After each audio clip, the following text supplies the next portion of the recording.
하나님의 전을 찾은 여러분들에게 하나님의 은혜와 평강이 함께 하시기를 주님의 이름으로 축복합니다. 오늘은 풍성케 하시는 은혜라고 하는 제목으로 하나님 말씀을 전하겠습니다.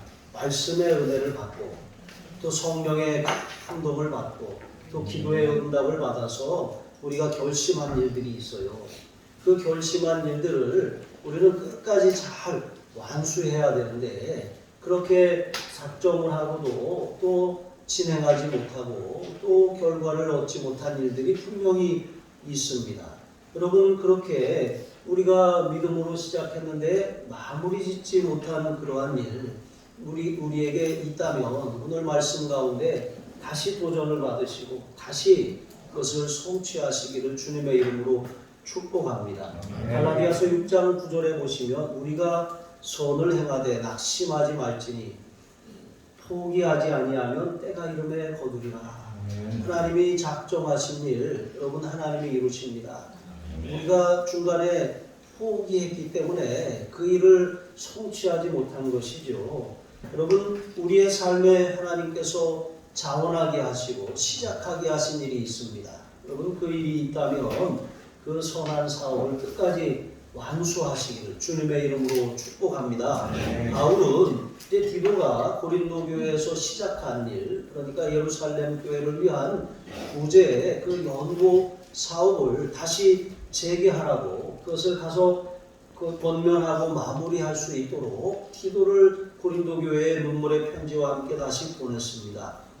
고린도 교회는 어떤 교회입니까? 하나님의 놀라운 은혜와 많은 은사와 많은 물질적인 복을 받은 교회입니다. 그러니까 고린도 교회가 그때 예루살렘 교회의 어려운 소식을 들었을 때 가장 먼저 돕기로 결의했어요. 그런데 그렇게 결의해놓고도 그들이 1년이 지나도록 그 결의한 것을 성취하지 못하게 된 것입니다. 그것은 이 고린도 교회에 능력이 없어서가 아니에요.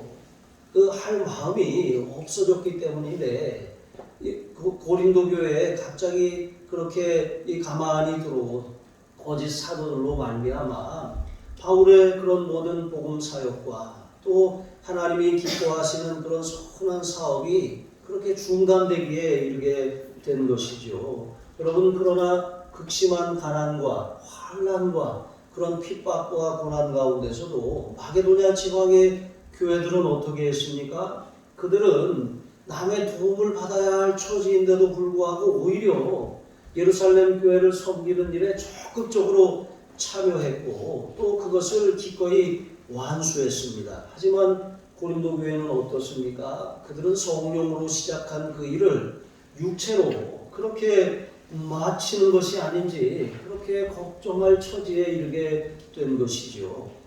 이스라엘 백성들이 70년 동안 바벨론 포로로 그렇게 끌려갔습니다. 하나님을 떠나서 하나님의 율법을 등 뒤로 던져버리고 하나님을 거역한 하나님의 그런 경고, 선지자들을 통해서 계속해서 그들을 돌아오라고 하나님께로 돌아오라고 한 경고를 외면하다가 그렇게 된 일이죠. 자, 그런데 하나님께서 예레미야 선지자를 통해 말씀하신 대로 하나님이 정하신 때가 되니까 그들을 다시 가나안 땅으로 돌아오게 하셨어요. 근데 돌아오게 하시면서 하나님이 그들에게 가장 먼저 그렇게 내리신 명령은 성전을 지으라고 하는 것이었습니다. 삶이 무너진 것은 바로 신앙이 무너졌기 때문이고 삶이 회복되려면 신앙이 참된 그런 신앙의 회복이 일어나야 한다는 것을 말씀하신 거예요.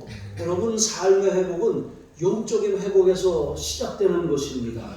자, 그래서 이스라엘 백성들은 성전을 짓기 위해서 성전 터를 닦고 지대를 놓았어요. 그런데 안타깝게도 18년이나 지나도록 그 성전 지대만 놓고 성전을 건축하지 못한 거예요. 너무나도 안타까운 일입니다. 그런데 여러분, 이들의 이러한 상황은 바로 대적들의 그런 강한 반대와 또 기세 등등한 그들의 그런 이 회방으로 그렇게 지연된 것도 있었고 또 극심한 가뭄이 반복되다가 보니까 내야 할 세금들도 있고 그러니까 상황이 여의치 않았던 것이죠.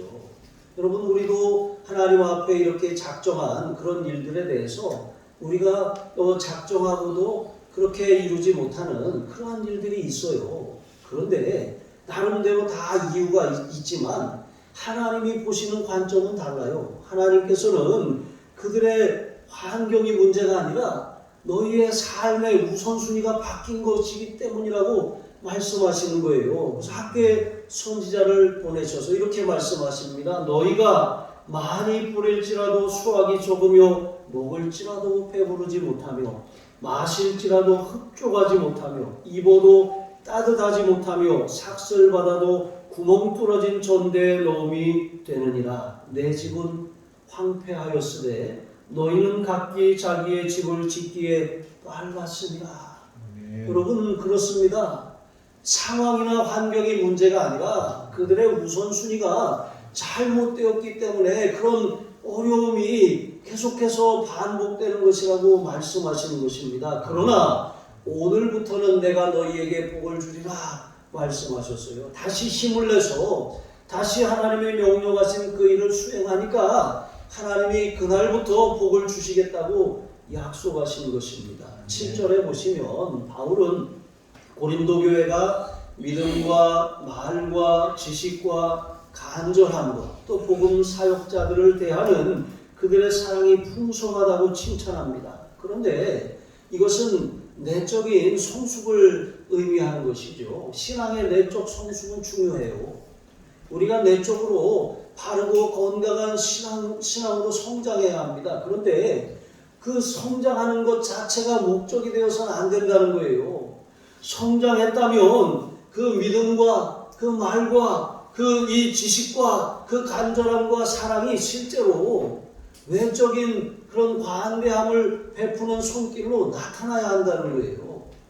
여러분, 나타나지 않는 신앙은 참된 신앙이 아닙니다. 고백하지 않은 사랑은 참된 사랑이 아닌 것처럼 또 죄도 마찬가지죠. 우리가 잘못한 것에 대해서 후회할 수 있어요. 하지만 죄를 고백하고 회개하여 돌이키지 않으면 죄사함의 은총을 누리지 못하는 거예요. 참된 신앙은 우리가 정말 성숙하였다면 실제로 우리의 삶의 사랑의 손길, 섬김의 손길로 우리의 관대함이 나타나야 한다는 것입니다. 어떤 사람들은 은혜 받는 일들에 열심히 해요. 여러분, 대부분의 그리스도인들이 그래요. 그 어디 은혜가 있다 그러면 쫓아가서 은혜를 받는 것 싫어하는 사람 없습니다. 그런데 은혜 받는 일에는 열심인데 그 받은 은혜를 흘려보내는 일에 있어서는 너무나 인색한 거예요. 여러분, 충만하다라고 하는 것, 물을 여기다 컵에다 부으면 이제 아구까지 차면 그런데도 계속 부으면 어떻게 됩니까? 흘러 넘치는 거예요. 정말 충만한 사람들은 주변으로 내가 받은 은혜가 다른 사람들을 향한 관대함으로 그렇게 흘러 넘쳐야 하는 것, 이게 바로 진정 은혜 받은 사람이라고 하는 것이죠. 균형 잡힌 신앙이에요. 이게 내적으로 성숙했다면 그 성숙함이 외적인 사랑의 열매, 섬김의 열매로 나타나야 하는 것입니다. 이 열매라고 하는 것은 억지로 만들어내는 게 아니에요. 바르게 성숙하면 자연스럽게 열매가 맺히는 것이죠. 제가 이제 두 번째 목회지에서 거기에 이제 과일 나무가 많았는데 복숭아 나무를 기르는 어떤 이제 집사님이 그러시더라고요. 목사님, 올해는 복숭아가 안 달렸어요. 그래서 해머리를 하나보다 했더니 그 다음 해에도 복숭아가 안 달리더라고요. 그래서 가만히 보니까 이게 지난해에 굉장히 추웠잖아요. 냉해를 입었더라고요. 여러분, 마찬가지로 우리의 신앙도 그래요. 우리의 신앙에 문제가 생기면 열매가 없어요. 우리의 신앙에 어떤 시험이나 환난 앞에서 냉해를 입은 거예요. 열매를 맺어야 하는데 내상이 너무 커가지고 열매 맺기는커녕 그 상처만 곱씹고 앉아 있는 거예요. 여러분, 이러한 신앙은 건강한 신앙이 아닙니다. 냄비 신앙이 있어요. 냄비 신앙. 냄비에다가 라면을 끓이면 이 최고로 맛있잖아요. 불이 확 그렇게 아주 면을 순간적으로 익히기 때문에 그래요. 그런데 이 냄비라고 하는 것은 금방 식어버려요. 우리 신앙도 마찬가지입니다. 주님의 선한 뜻을 가지고 시작했는데 이것이 그런 이 환난 또 시험 시련이 찾아오니까 어떻게 합니까? 내가 언제 그랬냐는 듯이 작정한 일을 내팽개쳐 버렸어요. 여러분 이렇게 한 일들이 한두 가지가 아니에요. 한번 찾아보시기 바랍니다. 여러분 우리의 삶에 열매가 없는 것이 다른 데 있는 것이 아닙니다. 우리가 주님의 일에 작정하고도 주님의 일에 헌신하기로 결단하고도 여러 가지 그런 상황이나 경제적인 어려움이 왔다고 포기해버렸기 때문에 그래요. 여러분 그러나 우리가 삶의 우선순위를 바로잡으면 하나님께서도 내가 오늘부터 너희에게 복을 주리라 말씀하신 것처럼 다시 열매가 시작되는 그런 은혜가 있음을 여러분 믿으시기 바랍니다. 번째로 선한 사업의 기초와 동력은 바로 예수 그리스도십니다. 여러분 우리가 암만 우리의 삶의 자원들을 또 우리가 가진 것을 짜낸다고 해서 우리가 선한 사업을 하는 것이 아니에요. 하나님의 일은 주님의 능력으로 하는 거거든요. 주님이 공급하시는 힘으로 하는 것입니다. 8절에 보시면 바울은 이 고린도 교회를 향한 이 구제의 연보가 명령이 아니라 강제가 아니라 이것은 너희 사랑의 진실함을 증명하는 것이라고 했어요. 그러니까 우리가 내적으로 성숙하고 진정한 믿음과 사랑을 가졌다면 그것을 실제로 우리의 삶의 그런 이 관대함을 그렇게 이웃에게 펼치는 것으로 증명하라고 하는 거예요. 우리가 막상 작정하고 실행한 일들이 장애물이나 어려움을 만나고 또 여건이 좋아지지 않으면 중단하는 거예요.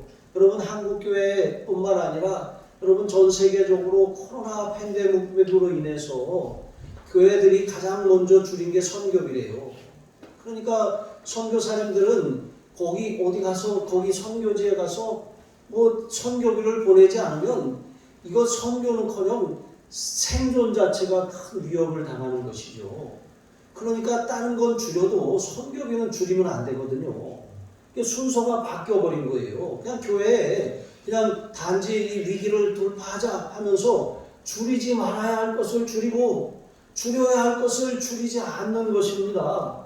포기하고 희생하지 않으면서도 하나님의 일을 할 수는 없는 법입니다. 이것은 참된 사랑이 아니라 그들의 그 모습이 실제로는 정말 다른 사람에게 보여주려고 하는 그런 과시였다고 하는 것을 스스로 입증한 것이죠. 그래서 고린도후서 13장 5절에 보시면 바울이 이렇게 말합니다. 너희는 믿음 안에 있는가 너희 자신을 시험하고 너희 자신을 확증하라 그랬습니다. 우리는 우리가 시작하고 작정한 일, 선한 뜻으로 그렇게 진행하는 일들이 여러 가지 상황의 어려움 때문에 중단할 위기가 찾아오면 그때가 바로 우리의 믿음을 점검하고 시험할 그런 기회라고 하는 거예요. 믿음이 있는 사람들은 믿음의 선택을 할 것이지만 믿음을 저버린 사람들은 믿음의 선택이 아니라 상황을 핑계대고 어쩔 수 없었다고 그렇게 말하는 것 아니겠습니까? 이렇게 우리는 계속해서 우리의 믿음을 시험하고 또 확증해야지 핑계할 것이 아닌 것입니다. 하나님께서는 우리에 대한 사랑을 어떻게 나타내셨습니까? 우리 로마서 5장 8절에 보시면 우리가 아직 죄인 되었을 때 그리스도께서 우리를 위하여 죽으심으로 하나님께서 우리에 대한 자기의 사랑을 확증하셨느니라 말씀하셨어요. 여러분 하나님의 사랑은 말로만 사랑이 아니에요. 하나님의 사랑은 가장 소중한 아들, 자신보다 더 귀한 아들, 눈에 넣어도 아프지 않은 독생자를 내어주시기까지 우리를 사랑하시는 그 사랑을 입증하신 참된 사랑인 것입니다. 아브라함에게 내 아들 독자 이삭을 내가 지시한 땅에 가서 번제로 드리라 말씀하셨을 때 아브라함이 순종했어요. 하나님이 순종하는 아브라함에게 뭐라고 말씀하셨습니까? 내가 이제야 나를 경외하는 줄을 알았노라 말씀하신 거예요. 여러분 신앙은 시험이고 도전이에요. 그 시험은 통과하라고 주시는 거예요. 시험을 통과하지 못하면 낙제예요. 낙제, 유급당하는 것입니다. 신앙의 낙제를 당하면 똑같은 시험이 없을 것 같지만 더 큰 시험이 우리에게 찾아오는 것입니다. 그러므로 시험이 왔을 때 우리가 회피하거나 주저하거나 달아날 것이 아닙니다. 반드시 넘어서야 돼요. 그거를 넘지 못하기 때문에 내 삶이 앞으로 나아가지 못하는 거예요. 하나님이 우리에게 주시는 복을 하나님이 주려고 준비하셨는데 이 시험 앞에서 넘어지고 돌아서기 때문에 우리가 항상 우리의 삶에 성장이 없고 부흥이 없고 변화가 없는 것입니다. 여러분, 주님께서는 우리를 위해서 친히 가난하게 되셨어요. 절대 부유하신 주님이 절대 가난의 길을 택하신 것이죠. 우리를 위해서 자신을 다 내어주셨어요. 생명까지도 십자가에서 다 내어주시고 피 한 방울마저도 완전하게 쏟으신 것입니다. 왜 그렇습니까? 우리를 부유하게 하시기 위해서 생명을 주시되 풍성히 주시려고 자신을 내어주신 것입니다. 여러분, 이 사랑을 깨달은 사람만이 자신을 내어줄 수가 있는 거예요. 희생하지 않고 포기하지 않고 손해를 조금도 보려고 하지 않는 것, 여러분, 주님의 십자가 은혜를 아직 깨닫지 못하는 것입니다.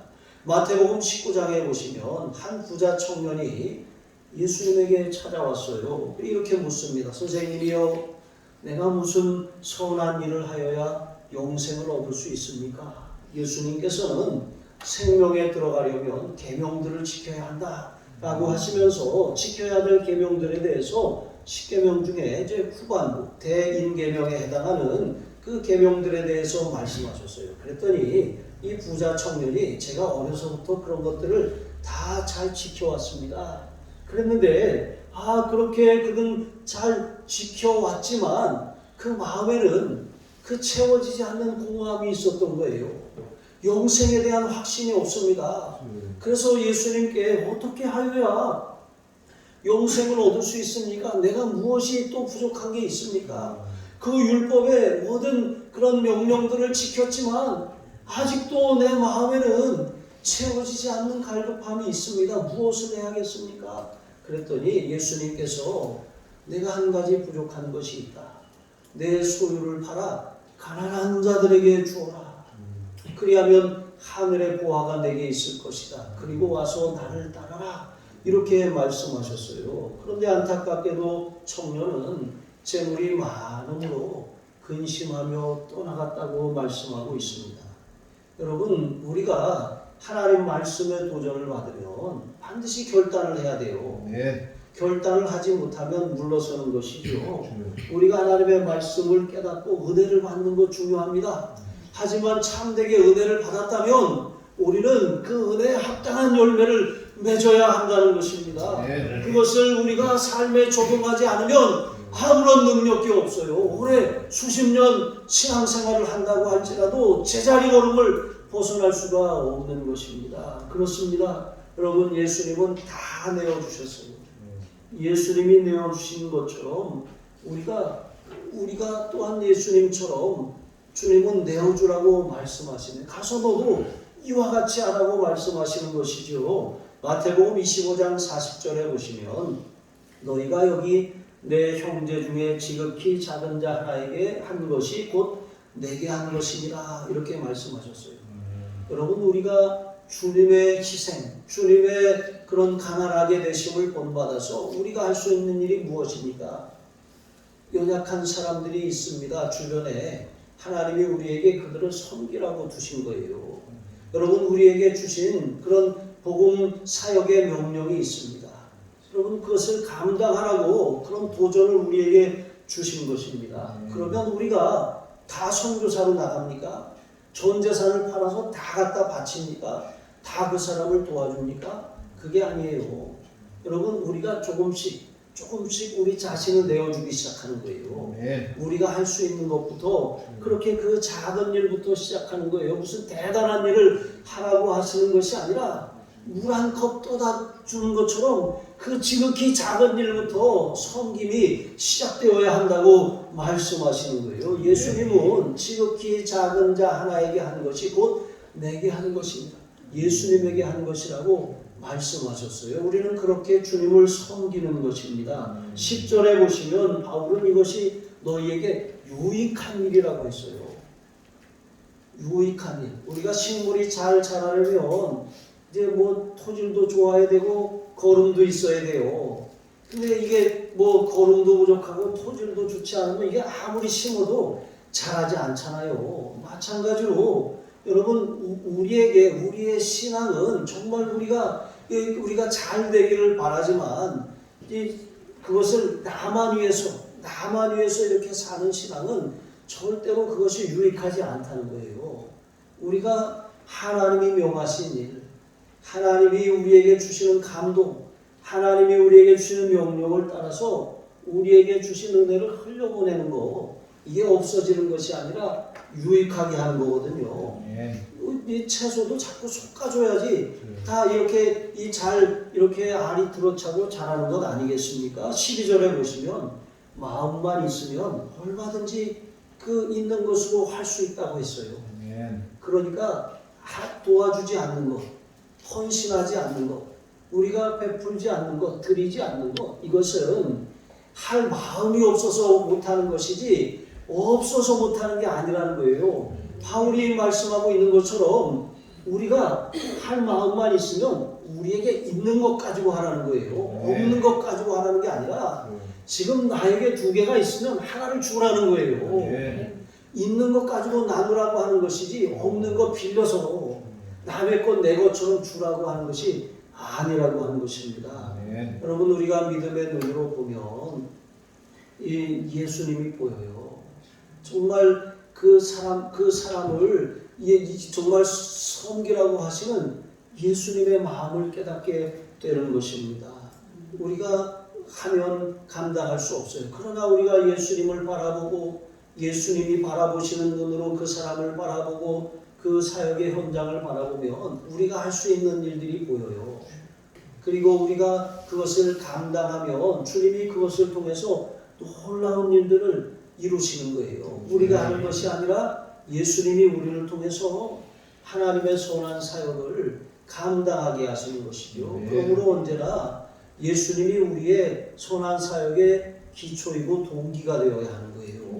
언제나 주님이 십자가에서 자신을 완전히 내어주신 그 사랑을 힘입어서 예수님을 바라보고 예수님의 눈으로 세상을 바라보고 섬길 때 우리는 정말 놀라운 그런 주님의 도구로 쓰임받게 되는 줄로 믿습니다. 세 번째로 선한 사업은 우리를 모두 부유하게 하고 균등하게 하는 일이라는 거예요. 바울은 이제 구제의 목적은 나는 가난해지고 상대방은 부유해지는 것이 아니라고 했어요. 서로 균등하게 하는 것이라고 말씀하고 있습니다.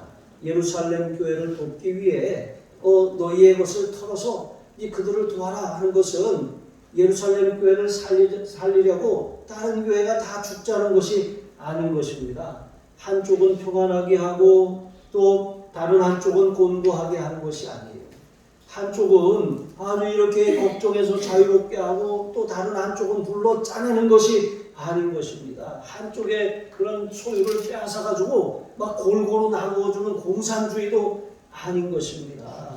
여러분 하나님이 우리에게 주신 것, 내게 있는 것, 나에게 주신 그런 여유를 가지고 우리가 하나님이 나에게 2개 주신 것은 내 배를 채우라고 하신 것이 아니라 옆에 사람을 도우라고 하신 거야. 하나님의 선한 사업을 위해서 기꺼이 투자하라고 하신 거야. 이렇게 하면서 여러분 그렇게 베푸는 것입니다. 이게 바로 균등하게 하는 원리죠. 예루살렘 교회가 지금 어려움을 당했지만 고린도 교회도 그런 어려움을 당할 수도 있어요. 내가 지금 괜찮지만 내 옆에 있는 사람이 어려움을 당할 때 내가 외면하면 내가 어려움을 당할 때 하나님께서 그 사람에게 나를 도와줄 마음을 닫아버리실 수도 있다는 것입니다.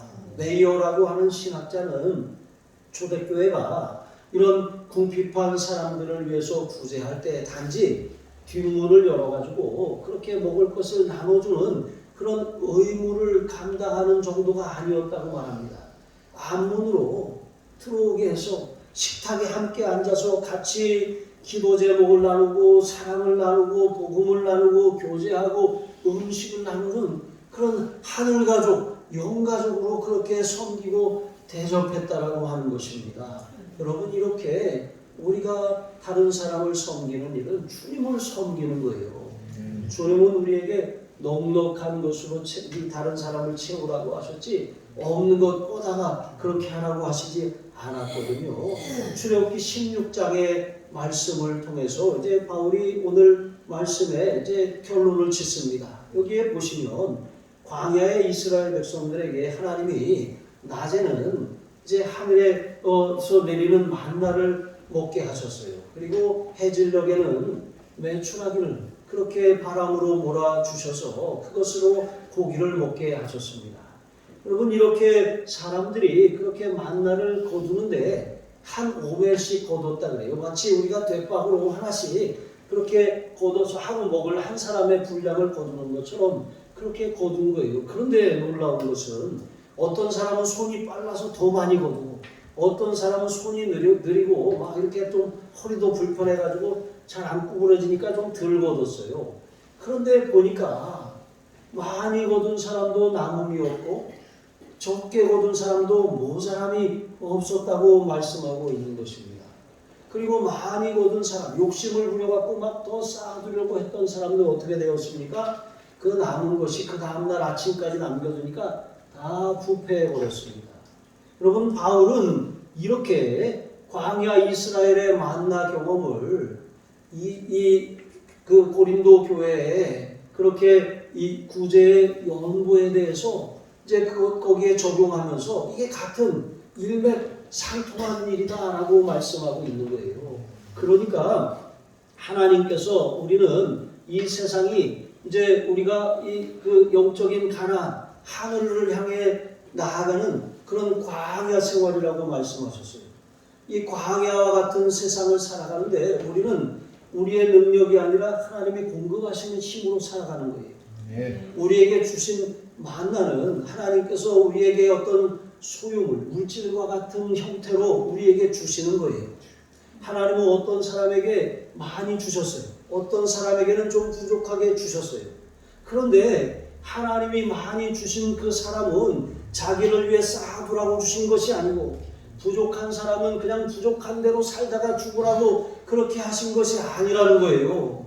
여러분, 쓰고 남는 여부는 이웃을 위해 흘려보내라고 하나님이 주신 거예요. 그 사람이 이 모든 만나를 주신 분도 하나님이시고 만나의 주인도 하나님이시니까 이것을 우리가 어떠한 자세를 가지고 이것을 청지기 정신으로 흘려보내는지 아니면 자기만을 위해 쌓아두고 그렇게 사는지 이것을 보신다는 거예요. 그래서 우리가 처음 맡겨주셨을 때 그것을 잘 사용하면 하나님은 그 다음 것을 주셔요. 하지만 처음 맡겨주셨을 때 그것 가지고 욕심 부리고 탐욕을 부리면 어떻게 합니까? 그게 부패하게 돼요. 여러분, 많은 재물이 영적으로 사람을 부패하게 만드는 거예요. 타락하게 만드는 것입니다. 결국은 부끄러움을 당하고 손해를 당하고 그렇게 제대로 써보지도 못하고 다른 사람의 몫으로 그렇게 돌아가고 마는 것입니다. 이런 삶을 살라고 하나님이 많이 주신 게 아니에요. 여러분, 한 교회 성장 연구가에 의하면 교회도 마찬가지입니다. 교회에다가 부를 축적하면 결국 그 축적한 교회들마다 다 다투고 분열되더라는 거예요. 여러분, 개인의 삶도 마찬가지입니다. 재산이 많으면 좋을 것 같지만 나중에 자녀들이 막 그것 가지고 싸우고 분쟁하고 또 다른 사람들이 그것을 빼앗으려고 온갖 그런 못된 짓을 저지르는 거예요. 여러분, 하나님이 주신 것을 잘 사용할 책임이 우리에게 있습니다. 우리는 하나님을 경외하는 그리스도인들입니다. 세상을 우리에게 주신 것으로 잘 섬기고 하나님의 선한 사역에 힘쓰고 또 우리의 주변에 두신 그런 구제가 필요한 사람들을 그렇게 도우라고 하나님이 우리를 그곳에 두신 것입니다. 하늘에는 이 좀도 없고 동록도 쓰지 않고 또 이 도적도 없는 곳입니다. 하늘에 쌓아두면 하나님은 우리가 필요할 때 그것을 주시고 우리 자녀들에게도 주시고 하늘의 상급으로도 갚아 주시는 것입니다. 그러므로 하나님께 드리는 것, 하나님의 선한 사업에 헌신하는 것 아까워하지 마시기 바랍니다. 이것은 심는 거예요. 심으면 반드시 거두게 되어 있습니다. 내 자녀들이 잘 되기를 바라면서도 우리가 하나님 앞에 심지 않는다면 여러분 그것은 우리가 이 하나님의 원리를 오해하는 거예요. 우리가 5년 이 건축 적금을 들었어요.